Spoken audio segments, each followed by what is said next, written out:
Esto es Ándale para que sepas, un programa feminista hecho para todas y todos, que difunde los derechos sexuales y reproductivos. Podrás encontrar información, la opinión de expertas y expertos, todo sobre tus derechos y cómo exigirlos. Acompáñanos todos los lunes en punto de la 1 de la tarde por Canal 10.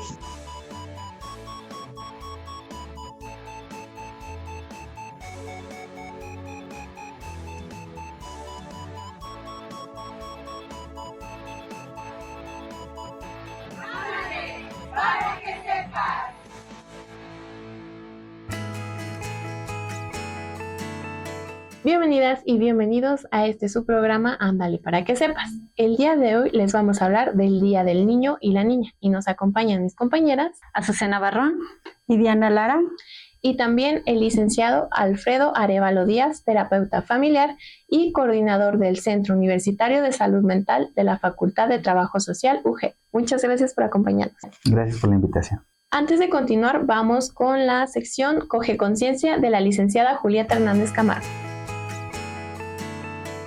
Hola, ¿qué tal?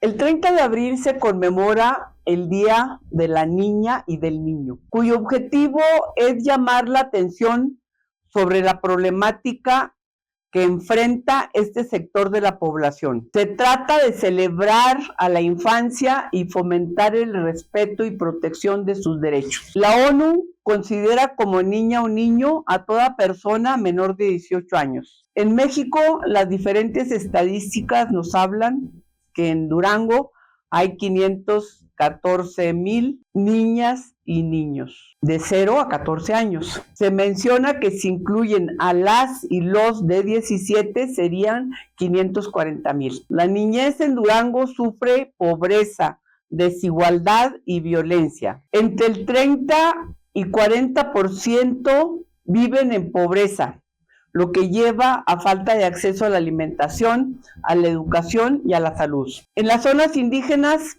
y rurales, el porcentaje puede ser mayor. Según declaraciones del propio secretario de Salud del Estado, alrededor del 40% de niñas y niños de la zona indígena sufren desnutrición. Casos registrados son 482 leves, 199 moderados y 157 graves. En este tema se habla de que la niñez en Durango, por un lado, padece obesidad y por el otro, padece desnutrición.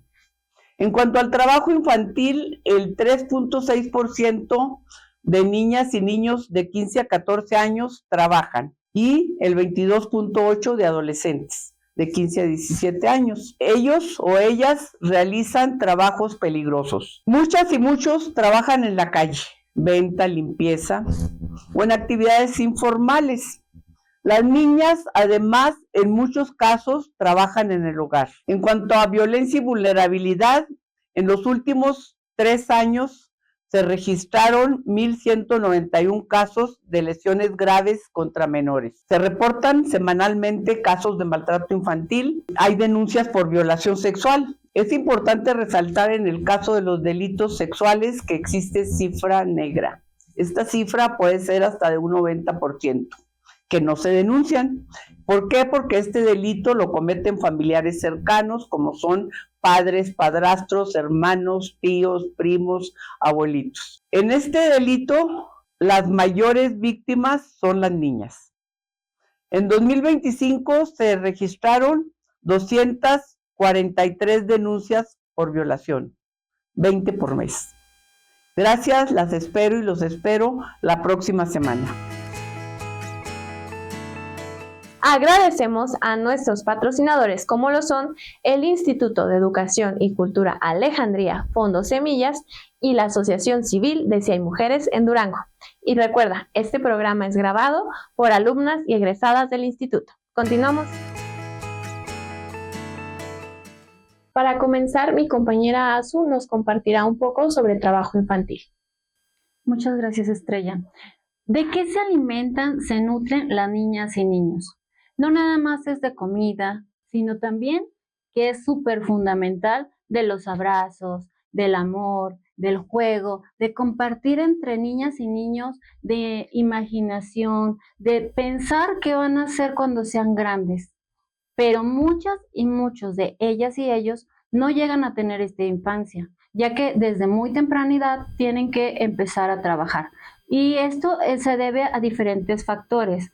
En muchas ocasiones es porque los papás no tienen los medios para solventar los gastos que implica tener hijas e hijos, que viene siendo pues la alimentación, la escuela, el doctor. Y esto implica que ellas y ellos desde la infancia tengan que buscar desde pequeñas y pequeños aportar a su casa, ya que como les comentaba, las y los papás no tienen muchas veces pues un salario digno. Y salir a buscar un sustento, como les comentaba, pues para ayudar en el hogar. Muchas veces es hasta como un patrón que siguen, porque en unas comunidades es normal que tengan que salir, o sea, el hermano, el papá, todos desde pequeños salieron a trabajar.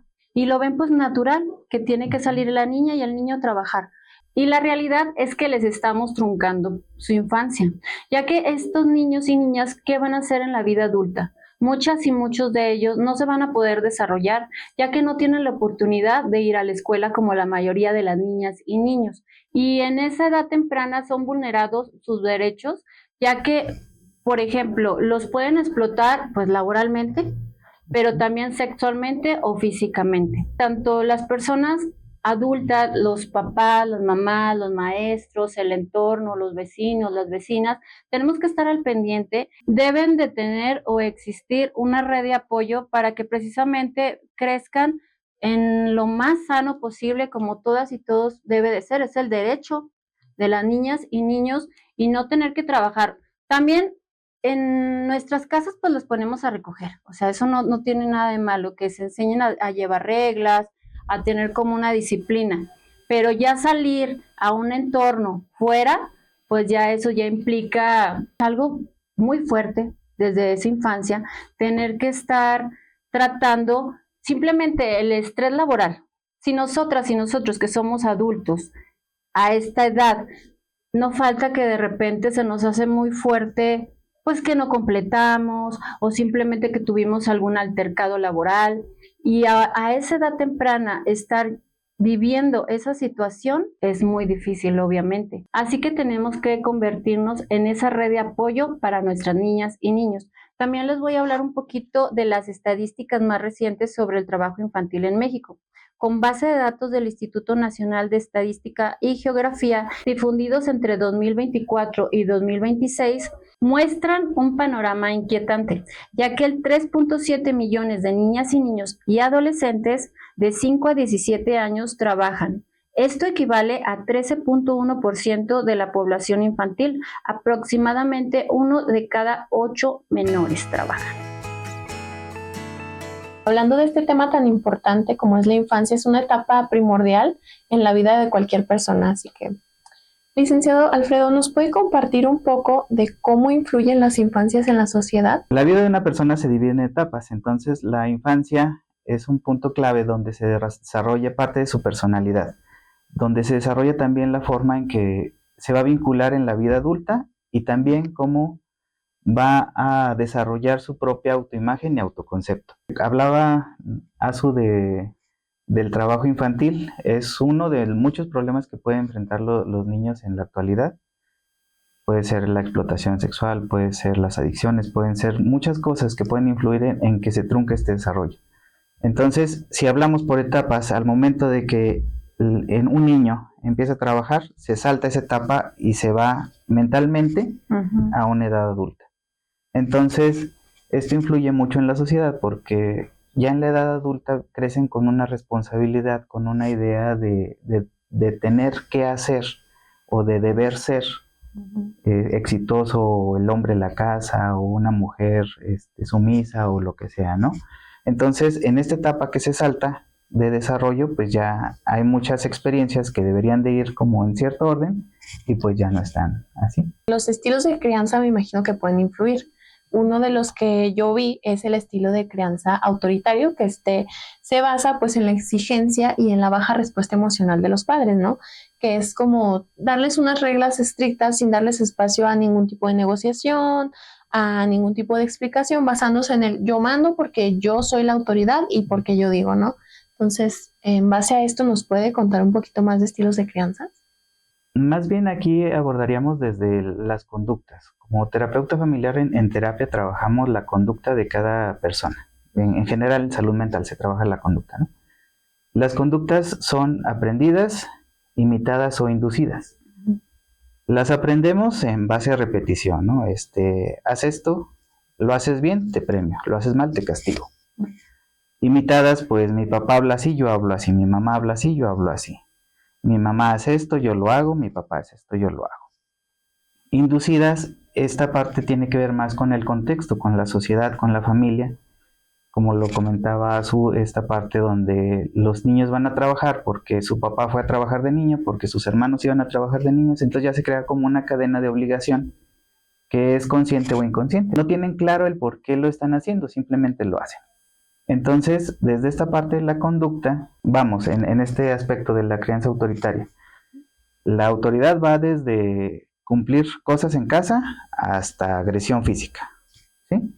Entonces, si cumplen cosas en la casa, pues van estructurándose de una forma rígida, siguen reglas, son sumisos en algún punto.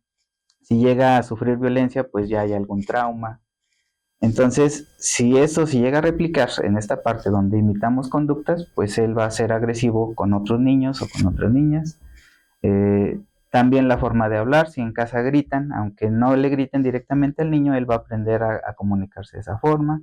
Entonces va ligado mucho a la conducta de cómo somos como adultos en relación con los niños, porque muchas veces tendemos a dar conceptos de adultos a situaciones de niños, ¿no? Si vemos a un bebé que tira la cuchara, se la damos y lo regañamos, ¿no? No la tires, y lo vuelve a agarrar.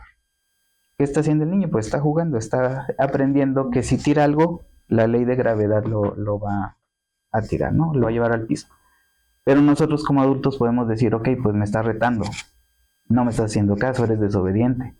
Entonces no tenemos la conciencia de que estas palabras van a impactar en la vida adulta. Entonces, en un estilo autoritario, pues pasa esto, ¿no?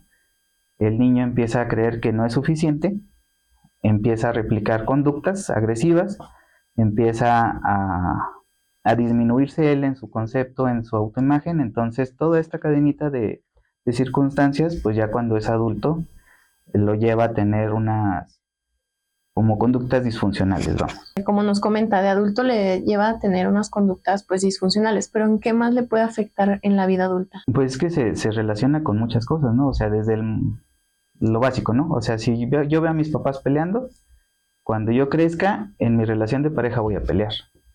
La forma en que ellos están hablando es a gritos, pues yo en algún punto en mi relación de pareja voy a gritarle a mi pareja. También en la parte del deber o del tener, si mi papá dice, pues lo mejor es tener dinero. Yo de adulto voy a tratar de buscar ese dinero. ¿Cómo? Como sea.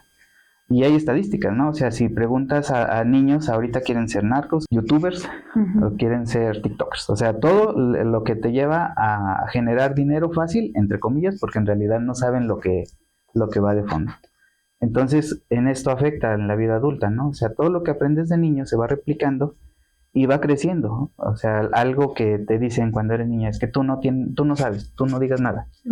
Cuando creces y estás en una relación, pues ¿qué vas a hacer? Te vas a callar. No vas a opinar, no vas a dar tu opinión tampoco en el trabajo, porque pues tú no sabes, tú debes de guardar silencio. Entonces, estas circunstancias pues van creciendo en la vida adulta. Ahora vamos con mi compañera Diana Lara. Me parece muy interesante la parte que voy a abordar yo un poco es de los vínculos. Cómo desde que nacemos se van creando esos vínculos a partir de experiencias que tenemos en la vida. Y esos vínculos llegan luego a las conductas de las que nos hablaba ahorita Alfredo. Yo lo veo así, ¿no? Como cómo comunicas ese vínculo a través de conductas.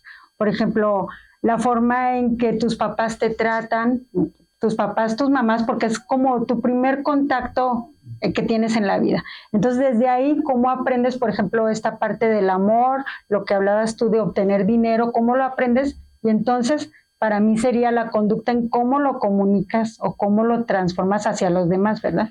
Y en ese sentido, me gustaría que nos hables de esa importancia de los vínculos sanos y saludables desde la infancia y desde las primeras etapas del desarrollo humano de las que tú nos hablas, ¿no? Incluso desde el momento en que se nace, o incluso en lo que son las personas desde antes, ¿verdad? Desde el embarazo, todo lo que la mamá pues recibe, pues lo recibe también el bebé. Bueno, aquí es un poco desde la familia tradicional, ¿sí? Hablando desde el embarazo, el primer vínculo es con mamá durante los 9 meses.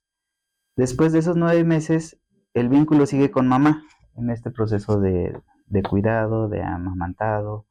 Entonces, después de los 9 meses, entraría el hombre a separar un poco el vínculo en esta parte del destete. En esta parte tradicional, pues entraría el hombre a presentarlo al mundo, vamos. O sea, lo quita un poco de mamá, se lo lleva a presentarlo con la familia, se lo comparte a los amigos, que lo cargue más gente, ¿no? O sea, que el niño entienda que hay un mundo aparte de papá y mamá. En ese sería como el inicio, ¿no? Después, pues van varias etapas de desarrollo, como ya lo mencionábamos. Y aquí, en la parte de los vínculos, es directamente cómo se relaciona el niño o niña, o el bebé o la bebé, con papá y mamá, con los cuidadores principales. Hay casos donde pues los cuidadores principales no son papá y mamá, son los abuelos o algún tío. O solo es papá o solo es mamá. O solo es mamá. Entonces aquí se rompe un poco el proceso como lo explicaba, ¿no? Entonces aquí ya no entra papá a romper el vínculo con mamá. Que no es tanto romper, sino un poco distanciarlo. Ajá. Entonces, en esta parte donde se distancia este vínculo, él aprende a socializar afuera.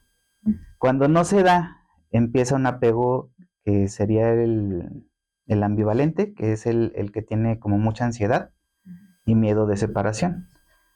También se puede dar si en estos casos pues ya la mayoría de las parejas trabajan, entonces no están presentes en el desarrollo del bebé en sus infancias, ¿sí?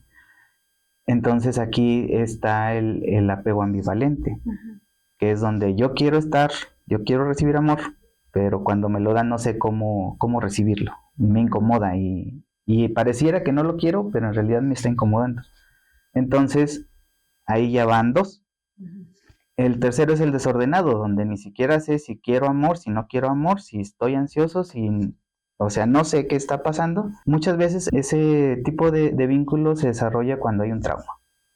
Cuando pasó algo en la infancia, que hubo abandono, que hubo un duelo, que hubo un abuso.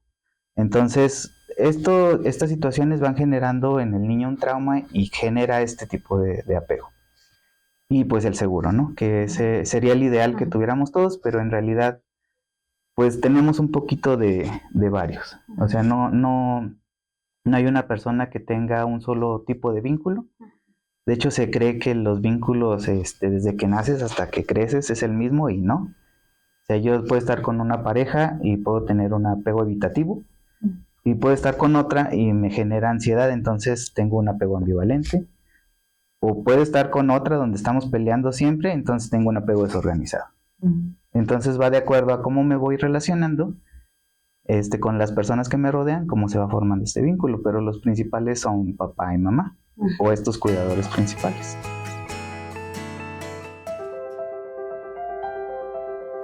A comienzos del siglo XX, los países industrializados no tenían normas de protección para la infancia. En esta época, los niños y los adultos trabajaban por igual y en muy malas condiciones.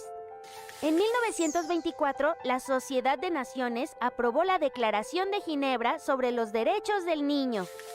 A partir de la Declaración de Ginebra, el presidente Álvaro Obregón y el secretario de Educación José Vasconcelos decretaron el 30 de abril de ese año como el Día del Niño en México. La Asamblea General de las Naciones Unidas en 1948 aprobó la Declaración Universal de los Derechos Humanos. En 1959, la Asamblea General de las Naciones Unidas aprobó la Declaración de los Derechos del Niño. La Convención sobre los Derechos del Niño, que se aprobó en 1989, reconoce el papel de los niños como agentes sociales, económicos, políticos, civiles y culturales. La celebración del Día del Niño y la Niña se lleva a cabo en todo el mundo en distintas fechas con el objetivo de crear conciencia y reconocer que la infancia tiene derechos que se deben ejercer y respetar. Sigas en nuestras redes sociales digitales que son Facebook, X e Instagram en Ándale para que sepas TV. Y si te perdiste alguno de los programas, te invitamos a que veas el canal de YouTube de Sí hay Mujeres en Durango. Suscríbete y síguenos. No me digas. No me digas. No manches, no me digas. Y en vez de estar en lo que no te importa, como en este chisme, deberías de estar en lo que sí te importa. El Instituto de Educación y Cultura Alejandría tiene algo muy bueno para ti. Recuerda, en el Instituto de Educación y Cultura Alejandría tenemos la maestría en comunicación. Pero te estarás preguntando, ¿cuándo empieza? Este viernes 24 empezamos. Modalidad virtual de 6 a 8. Y por si fuera poco... Sí, y en el Alejandría tenemos la sorpresa de que la inscripción es totalmente gratis. Aparte, te invitamos a una clase muestra. Y si te gusta, te quedas. Y esa, señoras y señores, es la garantía de la manada. ¡Inscríbete a la maestría de comunicación social!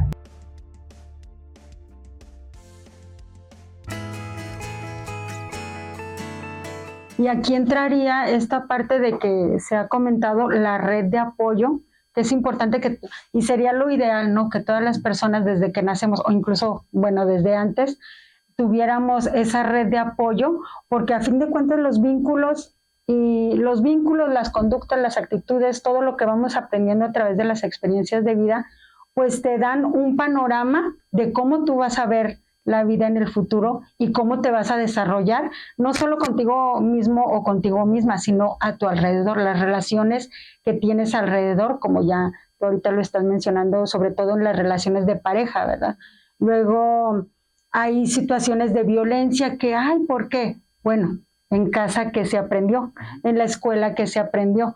Y es importante esta parte de recalcarlo, sobre todo en este programa en especial por el Día del Niño y de la Niña. Hay una frase que a mí me gusta mucho de Frederick Douglass que dice, es mejor criar niños y niñas sanas que reparar adultos y adultas rotos o rotas, ¿verdad? Entonces, todo esto, lo que hemos estado hablando, va en ese sentido, de que es importante, como siempre lo mencionamos, prevenir. Y la prevención, sobre todo, ya cerramos a lo mejor este programa con la parte de la salud mental, que incluye todo esto que ya se ha comentado aquí, de la importancia de tener vínculos sanos, de dar, por ejemplo, el respeto, los derechos, las obligaciones que corresponden a cada etapa de la vida. Es decir, un niño, una niña no tendría por qué estar trabajando como obligación. Porque es sano que el trabajo pues te da otras enseñanzas, ¿verdad? Que te ayudan a través de la vida, pero sin que sea una obligación. Es decir, que también algo que se comentaba aquí con Alfredo, luego empezamos, las adultas y los adultos empezamos a tratar a los niños y a las niñas como adultos, como adultas. Y desde ahí pues ya también nosotros tenemos un gran problema, que es que tenemos que resolver también nosotros desde ahí, ¿verdad? Sí, es importante esta parte de diferenciar, ¿no? O sea, ¿cuál es mi rol como adulto y qué me toca a mí como padre o madre de este niño? Algo que dices de tu frase, muchas veces también nosotros en esta parte de adultos queremos, no sé si han escuchado la frase de voy a trabajar para que mi hijo tenga todo lo que yo no tuve. Sí. Eso en realidad está mal, porque yo estoy dándole cosas que en realidad él no necesita ni sabía que existían. Son míos, o sea, es mi necesidad y yo la estoy traspasando a mi hijo o hija. Entonces ahí es importante diferenciar nuestro papel como adultos para darles este espacio a los niños para que crezcan. Esa frase que comentas, Alfredo, más bien viene de la carencia de la persona, porque pues nosotros cuando fuimos niños eran otros tiempos y pues yo creo que ninguno de los que estamos aquí me dejarán mentir que pues la infancia es tan simple, o sea, jugamos con el agua, en la calle, a las canicas, y ahora en la actualidad los papás y las mamás, es como tú comentas, que quieren así como si ellos sintieron alguna carencia, trabajar, pero completamente así para ellos y no empezar a poner como límites. Y eso se va de lleno. También tiene que ver con la parte de los vínculos, porque si tenemos a un niño que tiene 100 juguetes, o sea, ya no se vincula con ninguno. Tiene tanta variedad que juega un rato con uno, juega con otro. Y antes no era así, antes podíamos tener, no sé, yo un carrito favorito, una muñeca favorita, algo que representara algo. Y ahora no, o sea, ya carece de valor, ¿no? O sea, tenemos tanto que en realidad al final ya no tenemos pues, nada, ¿no?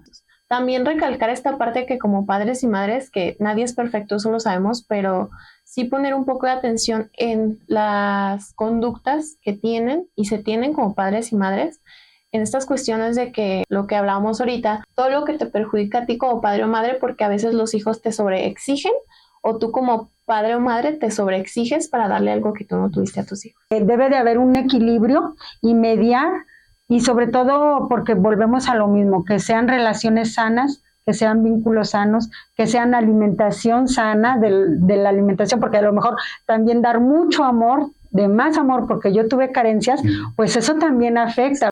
Por ejemplo, esto que se mencionaba, que ya ahora las nuevas formas de educar a través de la crianza respetuosa, pero luego a veces se llega al límite de no, es que no lo regañes, no, es que no le levantes la voz, no.